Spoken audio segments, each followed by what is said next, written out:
What's up guys, my name is Brian, the owner of Engine Customs and Performance. Today I'm going to show you how to replace the rear brake pads and rotors on a Fiat 500 Abarth. Let's get started. So let's go over the tools you're going to need to get the job done. Check it out. You're going to need a small electric impact, some brake system lubricant or grease, a 3/8" socket wrench, a large flathead, either a set of needle nose pliers or a rear brake caliper tool set with a 1/4" 2-pin adapter, a funnel, a larger impact, a thin 17mm open wrench, a 13mm wrench, a rubber mallet, a torque wrench, and then a 13mm socket, 17mm socket for the wheels, and then a 12mm deep socket. Okay, in the front of the car, we want to make sure that we remove the cap to the brake fluid reservoir. It just twists off, and it's located right behind the battery. So this is a good indicator to see if you need brakes or not. Because if the brake fluid is really low, a lot of times that means the caliper is a lot more extended than normal because the pads are thin. So it's going to require more fluid, which is going to drop the fluid down. So you can see here that the fluid is at a good level because this particular vehicle is getting upgraded pads and their stock pads still have plenty of life left. So you're not going to see much of a difference in fluid level. But for what we're doing is you want to make sure that the cap is off when you are servicing your brakes. And then I put a funnel in here just in case I need to add fluid later on after we're done with the brake service. Now before you start taking the rear brakes apart, make sure to release the parking brake. All right, so the first step is we need to remove the wheel, and it takes a 17mm socket to remove.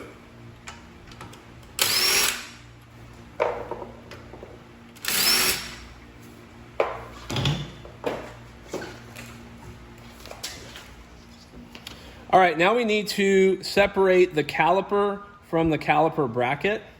So the first thing is you need to have a 17mm wrench, but it needs to be fairly thin. So we're going to place that here.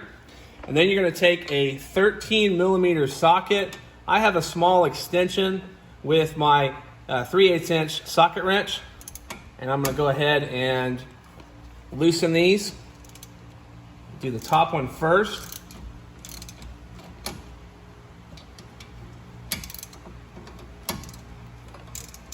Once you get them loose enough, you should be able to turn them with your fingers. There we go. But before I completely take out that bolt, I want to go ahead and loosen the bottom one. So same thing, I'm going to put the wrench here. Take my 13mm. I'm going to loosen this bolt. All right, now that one's loose enough. Take that bolt out, take my wrench off. I can take this top one off. And then the caliper should just slide off. There we go.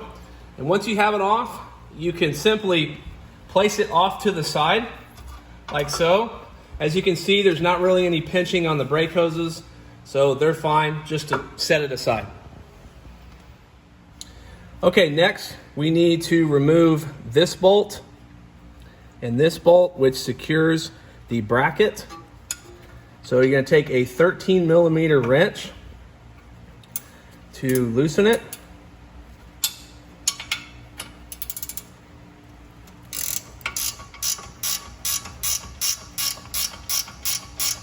So same principle as before. You want to loosen both of them enough to where you can turn them with your fingers prior to taking a bolt completely out.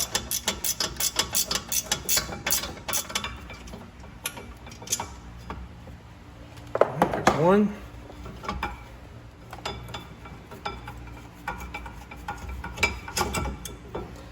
All right, then remove it.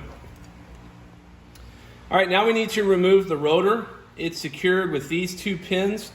Takes a 12mm deep socket to remove.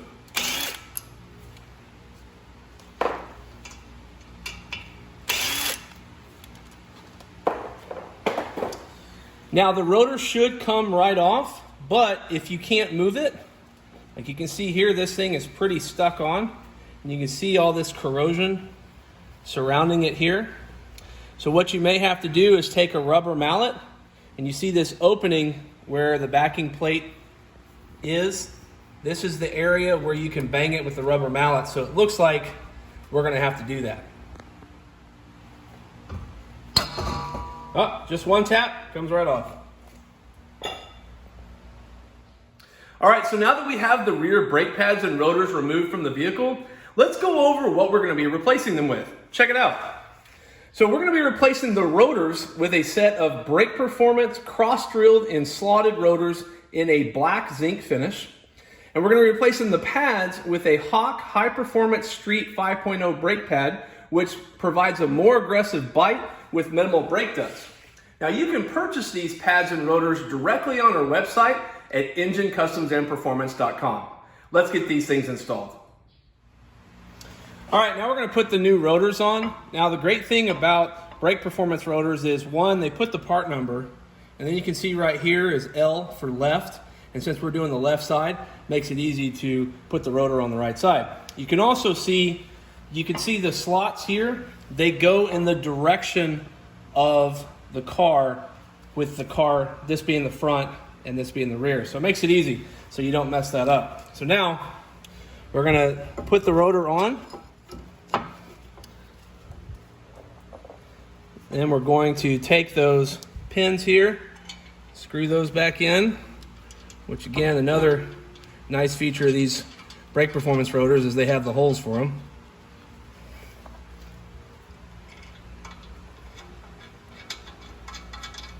Just screw them in hand tight, and you can hold onto the rotor and then just do a quick tap here with a 12 millimeter, and the rotor's on. All right, now we're gonna go ahead and reinstall the bracket. Now I purposely left these old pads in here just so you can see that the inside pad has a squealer on it, which the purpose of that is when the pad gets too thin or low, this piece of metal will, which you can't really see it, but this piece of metal will actually scrape against the rotor, giving that squeal effect, letting you know, hey, you need brakes. So this goes on the inside. So we're gonna go ahead and take these old pads off and just pop right out. Now what we're gonna do is we're going to go ahead and clean and lubricate the hardware here, and then we're gonna put the new pads in. Okay, I went ahead and cleaned the bracket off camera so it looks a little nicer. You can see the red again.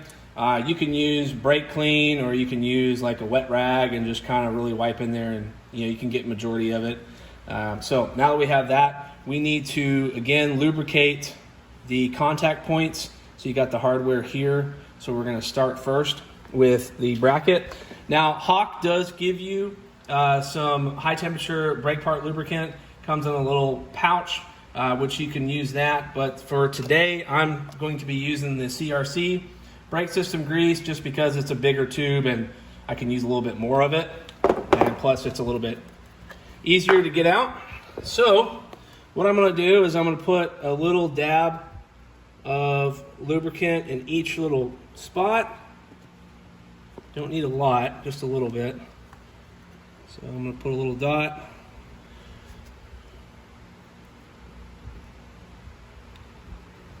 And then I'm just gonna take a cotton swab.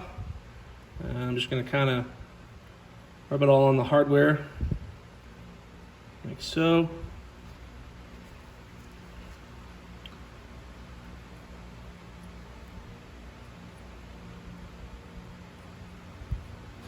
All right, I'm gonna set that down for a minute. And now I'm gonna take my two pads, which you see, one of them has the squealer on it, and then one of them does not. So we're just gonna kind of do the same thing. We're gonna take our lubricant, and I'm just gonna put a little dab on the edges here.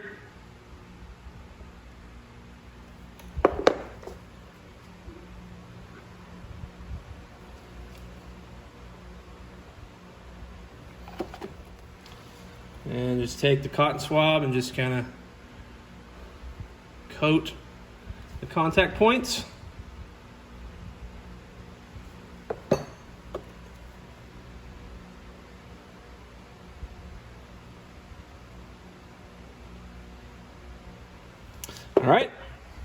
All right, now we're going to put the bracket back on.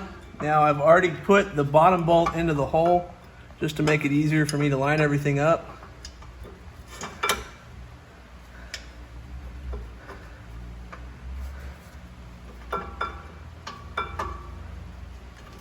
Just kind of start it with your fingers. You'll feel it catch. All right, so you just start tightening it a little bit with your fingers, as much as you can.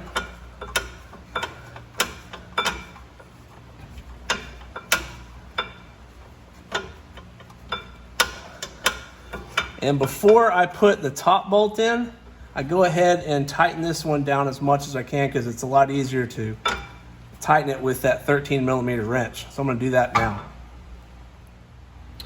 All right, I'm going to take my 13mm wrench. I'm going to tighten this down.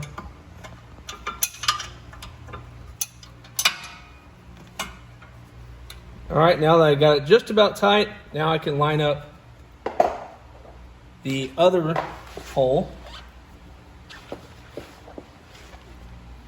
And we're going to put that top bolt in.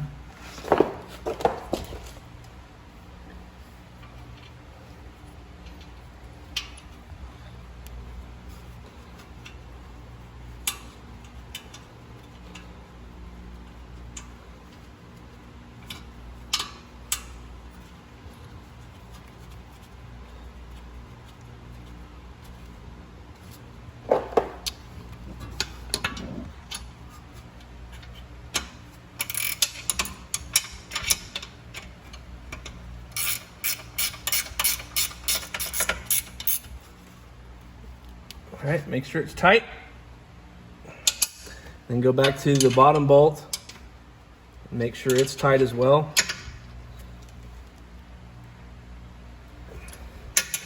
All right. Okay, now we're going to put the brake pads in. As you can see, this is the outside pad. It does not have a squealer on it. And also, you can see the writing here. Just make sure you can read it because this is the outside of the pad. So just kind of place it into the hardware. Should just kind of pop into place. And just press it against the rotor. And you're going to do the same thing with the inside pad. Again, you're going to see the squealer writing on the edge.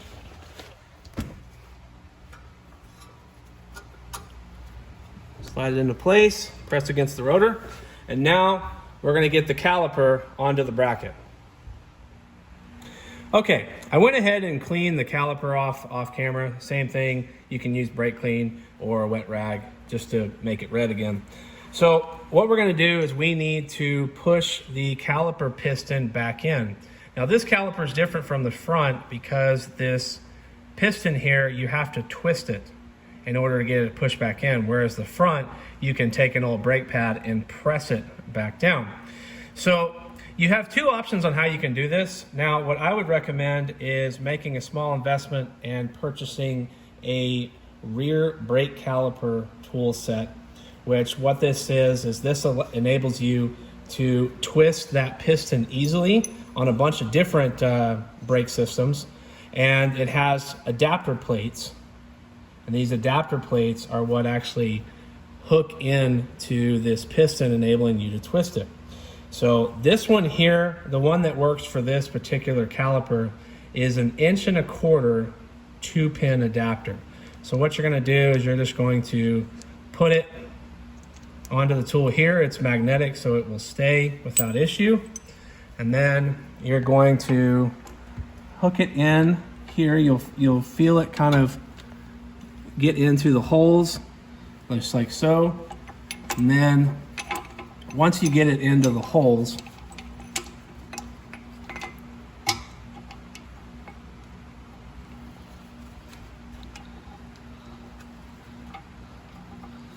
then you're going to take this plate here and it's going to, you may have to adjust this piece to where you slide it in like so. And then what you can do is now you can twist this tool here, pushing that piston all the way back in, so you'll be able to put it over the bracket where the new pads are. Now, if you don't want to make an investment in this tool, that's okay.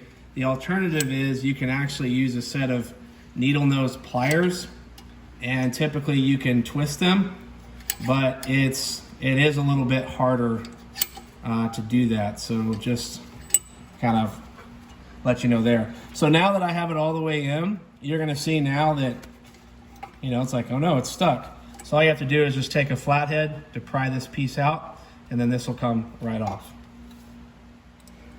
All right, so I just take kind of a bigger flathead here. I just kind of reach in there. Take that plate off, and then this comes right off, and you can see the caliper piston is all the way in.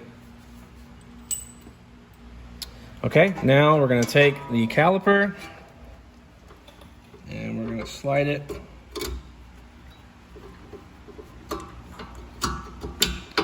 and you can always tell if that piston is all the way in, because this caliper should just literally slide right on to the bracket. If you find that you struggle with it, then that means the piston itself is not all the way in. Now, once you have it in, you want to take those two bolts and get them started with your fingers to attach it back to the bracket.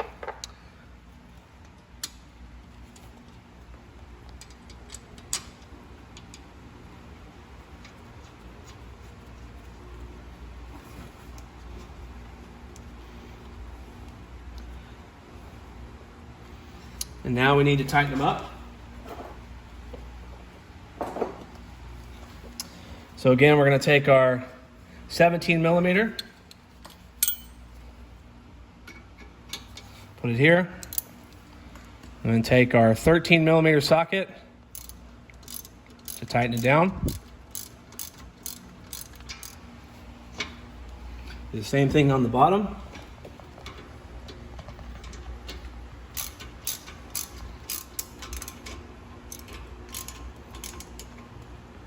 Make sure they're good and tight.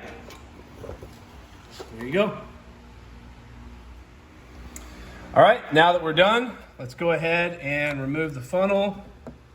Make sure the brake fluid doesn't drip on anything else. You can see here the fluid level is good. So we're gonna go ahead and put the cap back on. There we go. All right, we need to go ahead and press on the pedal. You're gonna feel that it goes down all the way at first, but then you should feel the pedal get firm quickly, which this pedal is nice and firm. And there you go. All right, go ahead and put the wheel back on.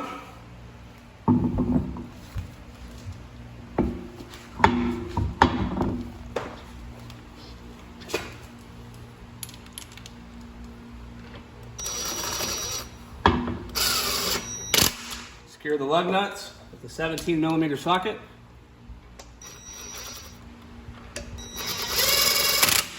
All right, now go ahead and repeat the same process on the passenger side. So this concludes the video on how to install rear brake pads and rotors on a Fiat 500 Abarth. If you're interested in purchasing a set of brake pads and rotors for your Fiat 500, you can do so directly on our website at ngencustoms.com.